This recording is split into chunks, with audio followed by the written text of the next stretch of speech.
1984 July 28-ന് Jennifer Thomson എന്ന് പറയുന്ന 22 വയസ്സുകാരി പെൺകുട്ടി റേപ്പ് ചെയ്യപ്പെടുന്നു. ആ സമയത്ത് ആ കുട്ടിയുടെ മനസ്സിൽ ഒറ്റ കാര്യം മാത്രമേ ഉള്ളൂ, താൻ സർവൈവ് ചെയ്യുകയാണെങ്കിൽ തന്നോട് ഉപദ്രവം ചെയ്യുന്ന ആൾ രക്ഷപ്പെടരുത്. അതിനുവേണ്ടി അവൾ അയാളുടെ മുഖം ഓർത്തു വെക്കാൻ ശ്രമിക്കുന്നു. What is his voice? Does he have an accent? Does he have a scar?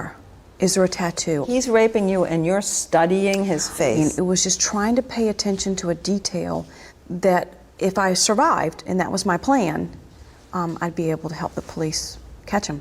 തുടർന്നുള്ള ദിവസങ്ങളിൽ പോലീസ് ഏർപ്പെടുത്തിയ ഫോട്ടോ ഐഡൻറ്റിഫിക്കേഷൻ ലൈനപ്പിൽ വെച്ചിട്ട് റൊണാൾഡ് കോട്ടൺ എന്ന് പറയുന്ന ഒരാളുടെ ഫോട്ടോ ജെന്നിഫർ ഐഡൻറ്റിഫൈ ചെയ്യുന്നു. She picked up Ron's photograph and said, "That's the man who raped me." പിന്നീട് actual suspect ലൈനപ്പിലും കോടതി മുറിയിൽ വെച്ചിട്ടും ജെന്നിഫർ റൊണാൾഡ് കോട്ടനെ ചൂണ്ടിക്കാണിക്കുന്നു. അതിൻ്റെ ഫലമായിട്ട് റൊണാൾഡ് കോട്ടനെ ജീവപര്യന്തം ശിക്ഷയ്ക്ക് വിധിക്കുന്നു.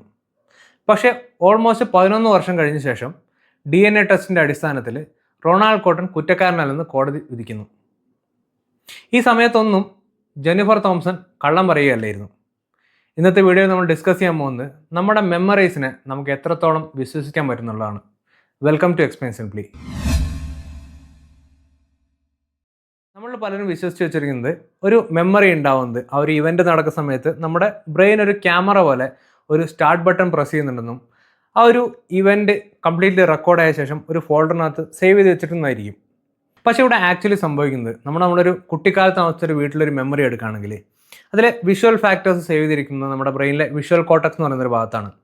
അല്ലെങ്കിൽ ആ സമയത്ത് ആ മെമ്മറിയിലെ ഇമോഷൻസ് ഡീൽ ചെയ്യുന്നത് അത് കണക്റ്റ് ആയിരിക്കുന്ന അമിഗ്ഡല എന്ന് പറയുന്ന ഭാഗത്തിലേക്കാണ്. അല്ലെങ്കിൽ അതിൽ സൗണ്ട് അല്ലെ ഓഡിയോ എന്ന് പറയുന്നത് മറ്റൊരു ഭാഗത്താണ് കണക്ട് ചെയ്തിരിക്കുന്നത്. അപ്പോൾ ഈ പല പല ഭാഗങ്ങൾ ഒരു ന്യൂറൽ നെറ്റ്വർക്ക്സിൻ്റെ പല ഭാഗത്തായിട്ട് ഐസൊലേറ്റഡ് ആയിട്ട് കിടക്കുകയാണ്. പക്ഷേ ഇവിടുത്തെ പ്രശ്നം എന്താണെന്ന് വെച്ച് കഴിഞ്ഞാൽ ബ്രെയിൻ ഇങ്ങനെ ഒരു ഓർമ്മ ക്രിയേറ്റ് ചെയ്യുന്ന സമയത്ത് അതിന് പല ഭാഗത്തായിട്ട് മിസ്സിംഗ് ആയിട്ടുള്ള എലമെൻറ്റ്സ് ഉണ്ടാവും. അപ്പോൾ നമ്മുടെ ഈ ഒരു ഓർമ്മ നമ്മൾ ഓർത്തെടുക്കുന്ന സമയത്ത് നമ്മുടെ ഓൺ ലൈഫ് സ്റ്റോറീസിൽ ഗ്യാപ്പ് ഉണ്ടാവാതിരിക്കാൻ വേണ്ടിയിട്ട് നമ്മുടെ ആ ജനറൽ നോളജ് വെച്ചിട്ട് വർക്കിംഗ് വേൾഡിൽ മാച്ച് ആവുന്ന വാട്ട് ഈസ് യൂസ്ഫുൾ അല്ലെങ്കിൽ വാട്ട് മേക്ക് സെൻസ് എന്ന് പറയുന്ന ഒരു പോർഷൻ വെച്ചിട്ട് ആ ചെറിയ ഭാഗങ്ങൾ വെച്ചിട്ട് ആ ഒരു ഗ്യാപ്സിനെ നമ്മുടെ ബ്രെയിൻ ഫില്ല് ചെയ്യും. അപ്പോൾ ഓവർ ടൈം ഈ ഒരു പ്രോസസ്സ് റിപ്പീറ്റ് ചെയ്യുന്ന കാരണം നമ്മുടെ ഓർമ്മ എന്ന് പറയുന്നത് റിയൽ ഇൻസിഡൻറ്റിൽ നിന്നും കുറച്ച് മാറിപ്പോകാൻ സാധ്യതയുണ്ട്. അപ്പോൾ എന്തിനാണ് നമുക്കിങ്ങനെ ഒരു ഫോൾട്ടി ആയിട്ടുള്ളൊരു സിസ്റ്റം ഇവോൾവ് ആയി വന്നത്? പക്ഷേ ഇവിടെ നമ്മൾ ശ്രദ്ധിക്കേണ്ട കാര്യം എന്ന് പറയുന്നത് ഈ ഒരു സിസ്റ്റം ഫോൾട്ടി ആയിട്ട് തോന്നുന്നത് നമ്മുടെ കോൺഷ്യസ് മൈൻഡിനാണ്. നമ്മുടെ ബ്രെയിൻ എന്ന് പറയുന്ന ആ ഒരു ബയോളജിക്കൽ മെഷീന് ഇതൊരു പെർഫെക്റ്റ് സിസ്റ്റമാണ്. അതായത് നമ്മുടെ ബ്രെയിൻ പാസ്റ്റ് ഡേറ്റ ഉപയോഗിക്കുന്നത് ഫ്യൂച്ചർ പ്രൊഡിക്റ്റ് ചെയ്യാൻ വേണ്ടിയിട്ടും അല്ലെങ്കിൽ റാപ്പിഡായിട്ട് ഡിസിഷൻ എടുക്കാൻ വേണ്ടിയിട്ടും അല്ലെങ്കിൽ പാറ്റേൺസ് മാച്ച് ചെയ്തിട്ട് ഡേഞ്ചറിനെ അവോയ്ഡ് ചെയ്യാൻ വേണ്ടിയിട്ടൊക്കെയാണ്. അപ്പോൾ വാട്ട് ആക്ച്വലി ഹാപ്പൺ എന്നുള്ളതിനേക്കാളും ബ്രെയിൻ പ്രയോറിറ്റൈസ് ചെയ്യുന്നത് വാട്ട് മേക്ക് സെൻസ് അല്ലെങ്കിൽ വാട്ട് ഈസ് യൂസ്ഫുൾ എന്നുള്ളതാണ്. അപ്പോൾ നമ്മുടെ ഇപ്പോഴത്തെ ഐഡൻറ്റിറ്റി ഒരു പാസ്റ്റിൽ നടന്നൊരു കോൺഫ്ലിക്റ്റിൽ നമ്മൾ ഹീറോ ആയിരിക്കണം എന്ന് റിക്വയർ ചെയ്യുന്നുണ്ടെങ്കിൽ നമ്മുടെ ബ്രെയിൻ അതിനെ ആ ഒരു മെമ്മറീനെ അങ്ങനെ റീറൈറ്റ് ചെയ്യാൻ സാധ്യതയുണ്ട്. അല്ലെങ്കിൽ നമ്മുടെ പാസ്റ്റിലുണ്ടായ ഒരു ട്രോമയായിട്ട് നമുക്ക് കോപ്പപ്പ് ചെയ്യണമെന്നുണ്ടെങ്കിൽ നമ്മുടെ ബ്രെയിൻ ആ പാസ്റ്റിലുണ്ടായ ട്രോമേനെ റീറൈറ്റ് ചെയ്യാൻ സാധ്യതയുണ്ട്. നമ്മുടെ ബ്രെയിനിന് ഇങ്ങനെ ഓർമ്മകളുടെ ഇടയിൽ എഡിറ്റ് ചെയ്ത് ചില ഭാഗങ്ങൾ ആഡ് ചെയ്യാനും റിമൂവ് ചെയ്യാനും മാത്രമല്ല എൻറ്റയർ ആയിട്ടൊരു മെമ്മറി പ്ലേസ് ചെയ്യാനുള്ള കഴിവ് കൂടിയുണ്ട്. ഫോൾസ് മെമ്മറിയുടെ സ്റ്റഡീസിൽ ഫേമസ് ആയിട്ടുള്ളൊരു സൈക്കോളജിസ്റ്റാണ് എലിസബത്ത് ലോഫ്റ്റസ് എന്ന് പറയുന്നത്. അവരുടെ lost in the mall technique എന്ന് പറയുന്നത് ഭയങ്കര ഫേമസ് ആണ്. ഈ എക്സ്പെരിമെൻറ്റിൽ ഈ പാർട്ടിസിപ്പൻറ്റിനോട് അവരുടെ ഫാമിലിയിൽ നിന്ന് കളക്ട് ചെയ്ത 3 റിയൽ മെമ്മറീസും ഒരു ഫാബ്രിക്കേറ്റഡ് മെമ്മറിയും കൂടെ പറയുന്നു. ഈ ഫാബ്രിക്കേറ്റഡ് മെമ്മറി എന്ന് പറയുന്നത് അവർ ചെറുപ്പകാലത്ത് പാരൻസിൻ്റെ കൂടെ ഒരു മുകളിലൂടെ നടക്കുന്ന സമയത്ത് പാരൻസിൽ നിന്നും ലോസ്റ്റായി പോകുന്നു ഒരു പ്രായമായവൾ വന്നിട്ട് അവരെ കണ്ടുപിടിക്കുന്നു രക്ഷിക്കുന്നതുമാണ്. അപ്പോൾ സർപ്രൈസിംഗ് ആയിട്ട് അവർ കാണാൻ പറ്റിയത് ഈ ഒരു ഗ്രൂപ്പിൽ 25% ആൾക്കാർക്കും അങ്ങനെ ഒരു സംഭവം നടന്നതായിട്ട് ഓർമ്മയുള്ളതായിട്ട് കാണാൻ പറ്റി. ഇതിൽ ഇൻട്രസ്റ്റിംഗ് ആയിട്ട് കാണാൻ പറ്റിയത് ചില ആൾക്കാർ അതിലേക്ക് കൂടുതൽ ഡീറ്റെയിൽസ് ആഡ് ചെയ്യാൻ തുടങ്ങി. അതായത് ഈ പ്രായമായ ആൾ എന്ന് പറയുന്ന ഒരു പ്രത്യേകതരം ഷർട്ട് ധരിച്ചിട്ടാണ് വന്നത്, അല്ലെങ്കിൽ ഈ ഒരു ഷോപ്പിൻ്റെ മുന്നിൽ വെച്ചിട്ടാണ് ഞാൻ കാണാതായത്, നമ്മളെ തിരിച്ചു കിട്ടിയ സമയത്ത് എൻ്റെ അമ്മ എന്നോട് ഇനി ഇങ്ങനെ ചേരുന്നു പറഞ്ഞു. ഇങ്ങനെയുള്ള ഡീറ്റെയിൽസ് ഒക്കെ അവർ ആഡ് ചെയ്യുന്നതായിട്ട് കാണാൻ പറ്റി. ഇനി നമ്മൾ ആദ്യം പറഞ്ഞ ജെന്നിഫർ തോംസൻ്റെ ആ സ്റ്റോറിയിൽ റൊണാൾഡ് കോട്ടനെ ശിക്ഷയ്ക്ക് വിധിച്ചിട്ട് ഒരു 3 കൊല്ലം കഴിഞ്ഞ സമയത്ത് ആ കേസിലെ ആക്ച്വൽ പ്രതി ആ ജയിലിലേക്ക് വരുന്നു. അവിടെയുള്ള സംസാരത്തിൽ നിന്ന് റൊണാൾഡ് കോട്ടന് മനസ്സിലാവുന്നു അയാളാണ് ഈ പുതിയ വന്ന ആളാണ് ആ ഒരു ക്രൈം ചെയ്യുന്നുള്ളത്. ഇയാൾ ഈ കോർട്ടിൽ ഈ വിധിയെ ചലഞ്ച് ചെയ്യും. അതിൻ്റെ ഭാഗമായിട്ട് റീഹിയറിംഗ് നടത്തുകയും ചെയ്യുന്നുണ്ട്. ഈ റീഹിയറിംഗ് നടക്കുന്ന സമയത്ത് ജെന്നിഫർ തോംസനെ റേപ്പ് ചെയ്ത ആക്ച്വൽ പ്രതി ആ കോർട്ട് റൂമിൽ ഉണ്ടായിട്ട് പോലും ജെന്നിഫർ തോമസിന് അയാളെ ഐഡൻറ്റിഫൈ ചെയ്യാൻ പറ്റുന്നില്ലെന്നാണ്. അവരപ്പോഴും പറയുന്നത് റൊണാൾഡ് കോട്ടൺ തന്നെയാണ് അവരോട് അങ്ങനെ ചെയ്തതെന്നാണ്.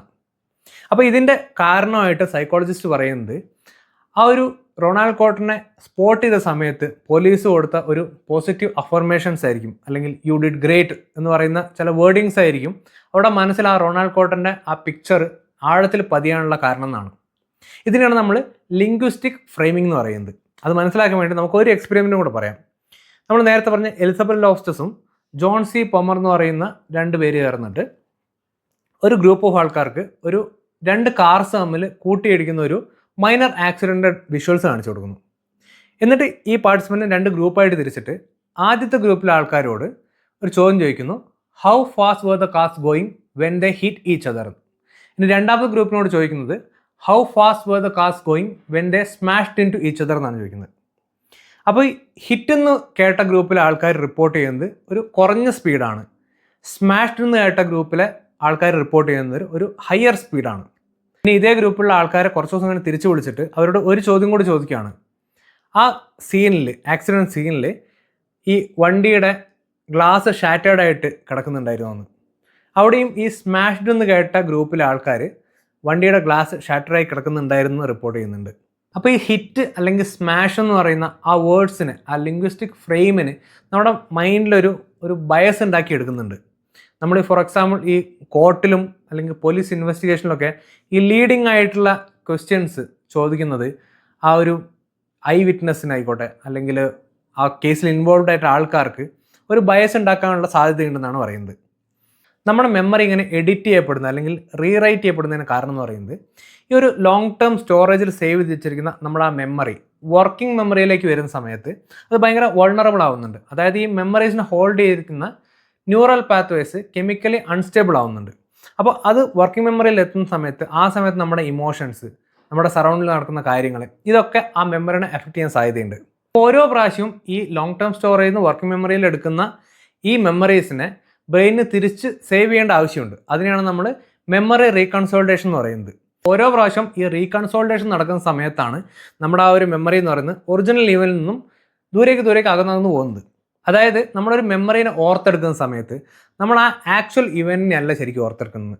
നമ്മൾ ലാസ്റ്റ് ടൈം അതിനെ റീകൺസോൾട്ട് ആയിട്ട് സേവ് ചെയ്ത മെമ്മറി ഏതാണോ നമ്മൾ ആ മെമ്മറീനെയാണ് ആക്സസ് ചെയ്യുന്നതെന്നാണ് പറയുന്നത്. നമ്മൾ ഇത്രയും നേരം പറഞ്ഞ ആ ഒരു മെമ്മറീൻ്റെ സ്വഭാവങ്ങളുടെ മറ്റൊരു വകഭേദമാണ് നമ്മുടെ ഗ്രൂപ്പ് ഓഫ് ഫ്രണ്ട്സിൻ്റെ കൂടെ ഇരുന്നിട്ട് ഒരു സ്റ്റോറി പറയുകയാണെന്ന് വിചാരിക്കുക. നമ്മുടെ ഒരു ലൈഫ് എക്സ്പീരിയൻസ്, ഒരു നോർമൽ എക്സ്പീരിയൻസ് കുറച്ച് ഇൻട്രസ്റ്റിംഗ് ആക്കാൻ വേണ്ടിയിട്ട് നമ്മളത് കുറച്ച് എക്സാജറേറ്റ് ചെയ്ത് പറയുന്നു. നമ്മൾ ആ പറയുന്ന വേർഷൻ നമ്മുടെ ചുറ്റും ഇരിക്കുന്ന ആൾക്കാർക്ക് ഇഷ്ടമാവുന്നു. നമ്മൾ വീണ്ടും ഈ എക്സാജറേറ്റഡ് വേർഷൻ തന്നെ പറഞ്ഞുകൊണ്ടിരിക്കുകയാണെങ്കിൽ നമ്മുടെ ബ്രെയിൻ ഈ ഇൻട്രസ്റ്റിംഗ് ആയിട്ടുള്ള വേർഷൻ വെച്ചിട്ട് ആ ഒരു നോർമൽ ഇൻസിഡൻറ്റിനെ റീറൈറ്റ് ചെയ്യാൻ സാധ്യതയുണ്ട്. ഇതിനെയാണ് നമ്മൾ ഇല്യൂഷറി ട്രൂത്ത് എഫക്റ്റ് എന്ന് പറയുന്നത്. അല്ലെങ്കിൽ നമ്മൾ സോഴ്സ് അമ്നീഷ്യ എന്ന് പറയുന്നത്, അതായത് നമ്മൾ ചില കാര്യങ്ങൾ നമ്മളോട് പറഞ്ഞ ആൾക്കാരോട് തന്നെ തിരിച്ചു പോയിട്ട്, അതായത് നമ്മളോട് ഒരാളൊരു കോമഡി പറയുകയാണെങ്കിൽ നമ്മൾ അത് ആരാണ് പറഞ്ഞതെന്ന് ഓർക്കാതെ അയാളോട് തന്നെ പോയി പറയുന്നൊരവസ്ഥ ഉണ്ടാവാറുണ്ട്. ഇതിനാണ് നമ്മൾ സോഴ്സ് അമ്നീഷ്യ എന്ന് പറയുന്നത്. ആ ഒരു ഇൻഫർമേഷൻ നമുക്ക് എവിടെ നിന്നാണ് കിട്ടിയെന്ന് മറന്നു പോകുന്നൊരവസ്ഥ. അതും അല്ലെങ്കിൽ നമ്മൾ കോമൺ ആയിട്ട് നമ്മൾ കാണുന്ന കാര്യമാണ്, നമ്മൾ ആ കഥ പറയുമ്പോൾ സിനിമയിൽ മമ്മൂട്ടി പറയുന്ന ഈ എൻ്റെ മുന്നിലോ ബാല എന്ന് ചോദിക്കുന്നതിന് പകരം ഈ എന്നോടോ ബാല നമ്മുടെ മനസ്സിൽ സ്റ്റോർ ആവുന്നത്. അതും ഒരു സൊസൈറ്റിയിൽ ഒരു ഗ്രൂപ്പ് ഓഫ് ആൾക്കാർക്ക് മുഴുവനായിട്ടും അങ്ങനെ ഒരു തെറ്റായ മെമ്മറി ഉണ്ടായി വരുന്നത്. അപ്പോൾ നമ്മൾ ഈ കാര്യങ്ങളൊക്കെ ഡിസ്കസ് ചെയ്യുന്നത് ഇതിനൊരു സൊല്യൂഷൻ കണ്ടെത്താൻ വേണ്ടിയിട്ടല്ല. പലപ്പോഴും നമ്മുടെ ബ്രെയിൻ റിലേറ്റഡ്, മൈൻഡ് റിലേറ്റഡ് കാര്യങ്ങളുടെ ഏറ്റവും വലിയ സൊല്യൂഷൻ എന്ന് പറയുന്നത് എന്തുകൊണ്ടാണ് ഇങ്ങനെ സംഭവിക്കുന്നത് മനസ്സിലാക്കുന്നുള്ളതാണ്. ഈ വീഡിയോ അവസാനിപ്പിക്കുന്ന മുന്നേ ഒരു കാര്യം കൂടി പറയാനുണ്ട്. നമ്മുടെ സെൻസ് ഓഫ് സെൽഫ് എന്ന് പറയുന്നത്, നമ്മുടെ ഈഗോ അല്ലെങ്കിൽ നമ്മുടെ ഐഡിയോളജീസ്, നമ്മുടെ വാല്യൂസ്, ഇതൊക്കെ ബിൽഡ് ചെയ്തിരിക്കുന്നത് നമ്മുടെ മെമ്മറീസിൻ്റെ മേലെയാണെന്ന് പറയാം. അപ്പോൾ നമ്മുടെ ഈ മെമ്മറീസ് എന്ന് പറയുന്നത് കോൺസ്റ്റൻ്റ്ലി ചേഞ്ച് ആവാൻ സാധ്യതയുള്ള ഒരു കാര്യമാണെങ്കിൽ നമ്മൾ ആരാണെന്നുള്ളൊരു ക്വസ്റ്റ്യൻ അവിടെയുണ്ട്. അപ്പോൾ നിങ്ങൾക്കൊരു കാര്യം ചെയ്യാനുള്ള ലിമിറ്റേഷൻ എന്ന് പറയുന്നത്, നിങ്ങൾക്കൊരു ഫോർ എക്സാമ്പിൾ നിങ്ങൾക്ക് പബ്ലിക്ലി സ്പീക്ക് ചെയ്യാനുള്ള ഒരു മടി ഉണ്ടായി വരുന്നത് നിങ്ങൾക്ക് പാസ്റ്റിൽ അങ്ങനെ ചെയ്തപ്പോൾ ഉണ്ടായ ഒരു മോശം എക്സ്പീരിയൻസ് കൊണ്ടാണെങ്കിൽ നിങ്ങൾ ആലോചിക്കേണ്ട കാര്യം എന്ന് പറയുന്നത് ചിലപ്പോൾ ആ ഒരു മെമ്മറി എന്ന് പറയുന്നത് നിങ്ങളുടെ ആ ഒരു കാര്യം ചെയ്യുന്നതിൽ നിന്നും ലിമിറ്റ് ചെയ്യുന്ന ആ മെമ്മറി എന്ന് പറയുന്നത് ചിലപ്പോൾ ഒരു ഫോൾസ് മെമ്മറി ആയിരിക്കാം എന്നുള്ളതാണ്. ഇത്രയൊക്കെയാണ് ഈ വീഡിയോയിൽ പറയാൻ ഉദ്ദേശിച്ചിട്ടുണ്ടായിരുന്നത്. ഈ വീഡിയോയിലും ചാനലിലും പറയുന്ന കാര്യങ്ങൾ നിങ്ങൾക്ക് ഇഷ്ടമാവുകയാണെങ്കിൽ please like, share and subscribe to channel. Thank U.